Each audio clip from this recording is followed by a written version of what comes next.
In history, it is seen that infant and childhood death and also short lifespan used to limit population growth. On the contrary, in today's world, thanks to improved in nutrition, sanitation and medical care, that more babies survive their few years of life. The combination of continuing high birth rate and a low death rate is creating a rapid population increase in many countries, and people generally lived longer. When we talk of population explosion, population bomb or overpopulation, it is defined as the condition of having more people than can live on earth in comfort, happiness and health, and still leave the world a fit place for future generation. It took entire history of human mankind for the population to reach 1 billion by 1810, and in just 120 years later this doubled to 2 billion, say by 1930. Concern about overpopulation is relatively recent in origin. Until recently, birth rate and death rate were about the same, keeping the population stable. People had many children, but large number of them died before the age of 5. During the Industrial Revolution, where there were seen great advances in science and technology, reduction in death rate were seen. Population explosion is the biggest problem for our nation. It's the biggest concern to us, and main reasons for increasing population of a nation is reduced maternal morbidity and mortality. That is, less and less number of mothers are sick or dying because of delivery problems, pregnancy problems. Then even perinatal mortality rate is reducing. Perinatal mortality means death of newborn children, young children. Now the rate is reducing it's on reducing line. Another problem is more number of surviving people, more number of elderly people, they are surviving in the society, and all this credit, it's good sign that all these rates are reducing, and it's a good its credit goes to the good health facilities, good equipments, good training facilities, good training of doctors available in our country, that makes our society healthy. Even better drugs are available, better antibiotics are available, and all these factors, they add to the better survival of people in our nation and healthy population. Several factors which attributes to the reduction in death rate or increase in birth rate, ultimately leading to population explosion, are increase in food production and distribution through Green Revolution in 1960, which produces a large number of food.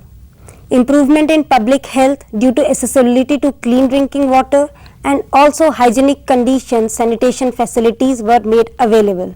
High advancement in medical technology lead to proper vaccination and antibiotics, which helped children and people to survive many deadly diseases and cure deadly germs which once used to kill them.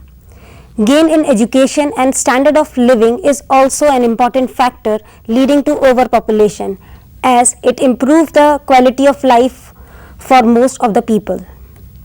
Immigration to better developed countries due to several reasons like better job opportunities, war and natural disaster also led to population explosion in that particular country. In developing countries like India, their religious belief, faith and demand of male infant also played a major role in increasing the population.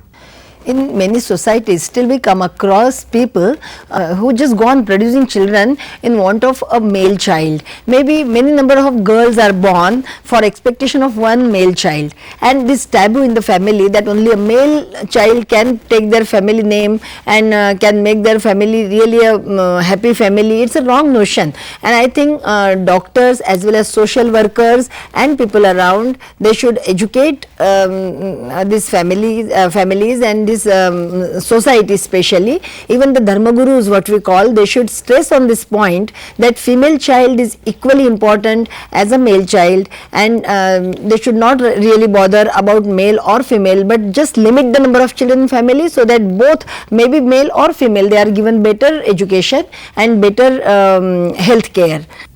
Whatever may be the factor, population explosion is associated with many problems, creating havoc, especially in developing countries like India, Pakistan, etc. Some of these problems are inadequate fresh water supply available for drinking and other domestic purposes, exploitation of resources to meet the demand which lead to depletion of many natural resources like fossil fuels, increased level of air pollution, water pollution, soil contamination and noise pollution is also seen as a result of overpopulation. Deforestation, about 8 million hectares of forest are lost every year for the purpose of urbanization. Change in atmospheric condition causing global warming is also a result of overpopulation. Irreversible loss of arable land and increase in desertification is also its results.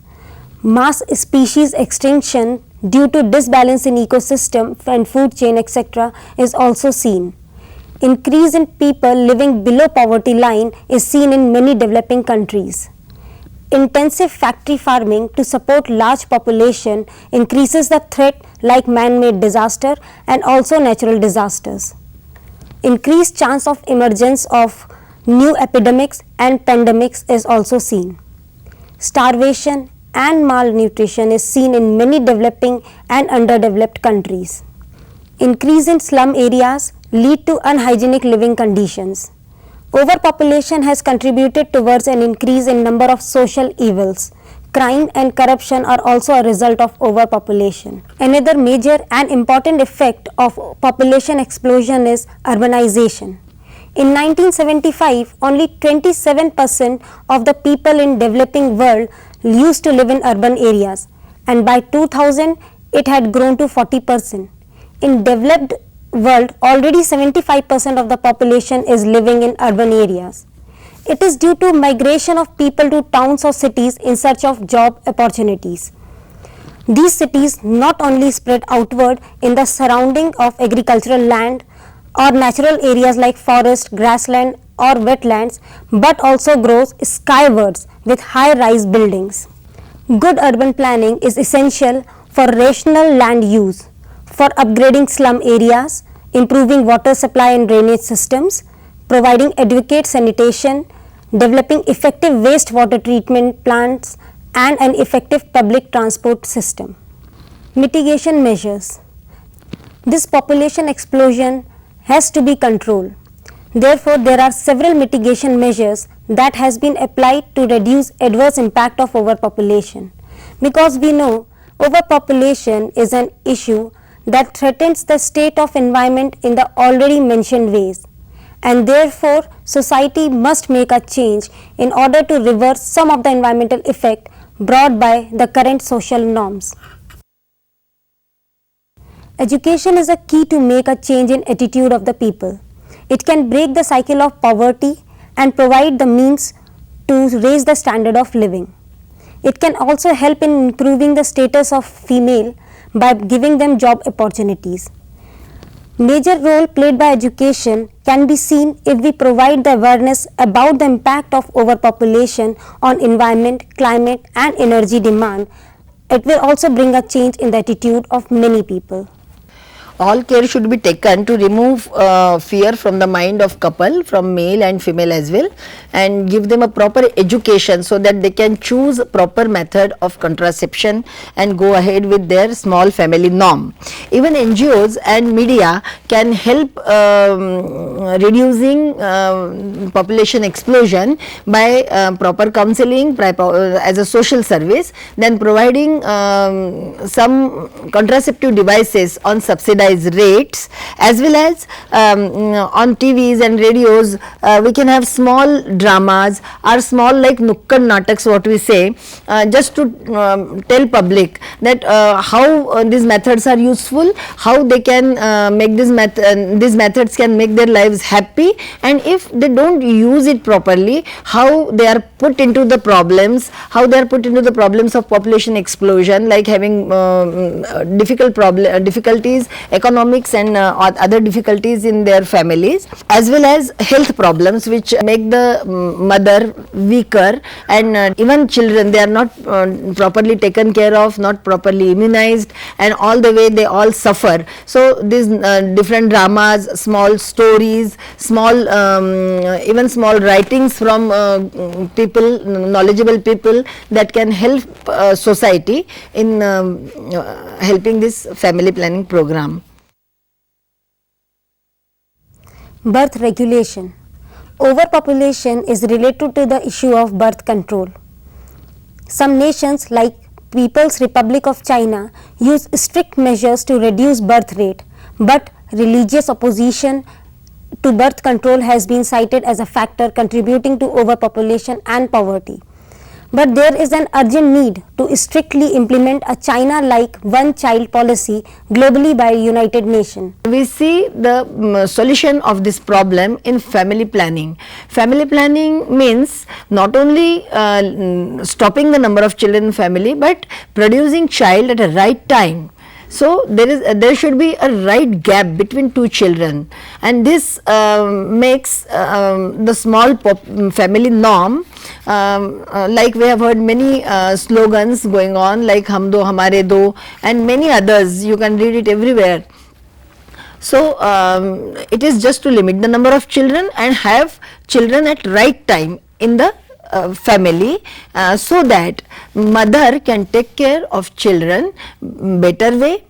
Their resources are better utilized for less number of children, so better education is given to the child, better care is taken of physical, mental as well as spiritual. They are given good moral education, and that makes our nation further healthy. So it's very important. Family planning or family welfare program. Many countries like India seriously took up the effective family planning program, which was renamed as Family Welfare Program. Slogans such as "Hum do, hamare do" indicates the effort taken up by the government.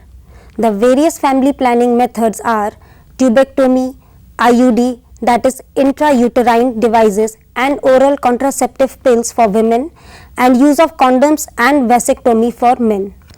These methods are either used for permanent sterilization of men or women or for temporary sterilization. Permanent method used for sterilization are done by minor surgeries, like tubectomy for female is done by tying the tubes that carry the ovum to the uterus. Vasectomy in males is done by tying the tubes that carry the sperms. Both are very simple procedure and done under local anesthesia, which are painless. Temporary methods include the use of condoms for men during intercourse, and for women intrauterine devices like copper T, a small object placed in uterus by the doctors. Now family planning facilities which are available are n number of facilities are available here, provided by government as well as non-government and private sectors. It's a cafeteria choice really, because different people, they are in need of different kind of family planning method. Family planning can be just a permanent method, that is permanent stopping the children producing children, or it can be a temporary one. So from temporary we have many other conventional methods, like we have condom, female and male condoms, vaginal spermicidal tablets and gels, and there are other methods which just they are these are the conventional, but for a long time if they don't want to have children for maybe say 3 years or 5 years, then they have many other choices, maybe hormonal methods or non-hormonal methods. Amongst hormonal methods, it may be oral contraceptives, which can be minimal dose contraceptives, and really better ones have come up in the market, which give which have very less side effect and they are very convenient to use. There are IUCDs like intrauterine contraceptive devices, which are hormonal devices. There are implants which can be just put under the surface of skin, and it can give a better protection. Even nowadays vaginal rings with hormones impregnated in it, they are available and they can be used, they can be changed every month. So these are the hormonal methods. There are some non-hormonal methods like copper T, multi-load, and they are very good. Though the taboos are there, they are prevalent in society, but it's the responsibility of our doctors and other people in society just to properly educate the female and even her husband regarding that method, tell them each and everything, and just boost up their moral to use all these methods. Still many methods are under research. Actually, how to choose a contraceptive method, it depends on the need of the patient, the need of the couple. Actually, the contraceptive method, it should be safe. First thing, it should be effective. Third thing, it should be cheaper and easily available. And fourth parameter is whenever you need child, it should be reversible one. Means whenever you need child, just stop using that method and you can have another child when wanted. So these are and another thing is they should not have any side effect which causes permanent damage to the health of the female or male. Now, it's not only the OBGY people, it's not only the gynecologist, it is their prime responsibility, but the even family physicians, they should play active role in family planning advices, because they are the one who are very closer to the family. They know the family for long time and they know them very well, so that according to their need they can counsel them to use particular method and give a birth spacing as well as permanent family, limiting the number of children in the family. Similarly, there are few people, they think that going for male factors like permanent methods of family planning like TT, that is tubectomy, done on female, it can be laparoscopic or it can be conventional TT, abdominal TT, and for male it is VT, that is vasectomy. And still it is vasectomy, regarding vasectomy, still there is taboo, or still there is this perception prevalent in society that males, they become weaker after this operation, but it is not true. Considering these factors, it is obvious the success of family planning program depends on too many factors, making it more complex operation than usual. However, this does not change the fact that the birth control is extremely important in order to improve the life of the future generation in terms of better availability of resources and a better and clean world. Unless we want our future generation to live the life of barbarian, it is imperative that we control the population explosion and thus control the usage of available resources. We can start by educating the women of many countries like India in the basic of family planning. This can simply be done if just one educated person takes it into her stride to teach the another person. Each one teach one. Other useful recommendations that can be implemented for population control are: family planning facilities should be made a part of health facility. Local and provisional governments should play a greater role. NGOs and doctors should play a major role in disbursement and utilization of aid received for family planning. Males should be urged to cooperate more in controlling the population growth. Status of women to be raised in society as done by the present government by giving more seats in assemblies. Better health and educational facility for women should be given. Issue of population explosion should be taken as a national crisis. Role of media should be encouraged, especially in rural areas, to control the population explosion. Now, many people are using contraceptive methods regularly, and that's a good sign, but I think still the people in rural areas should be better educated, well educated. They should be told more and more about all these methods, and we should see that they use it properly, so that they have small families, so that they can cater better services to their children and make a happy society.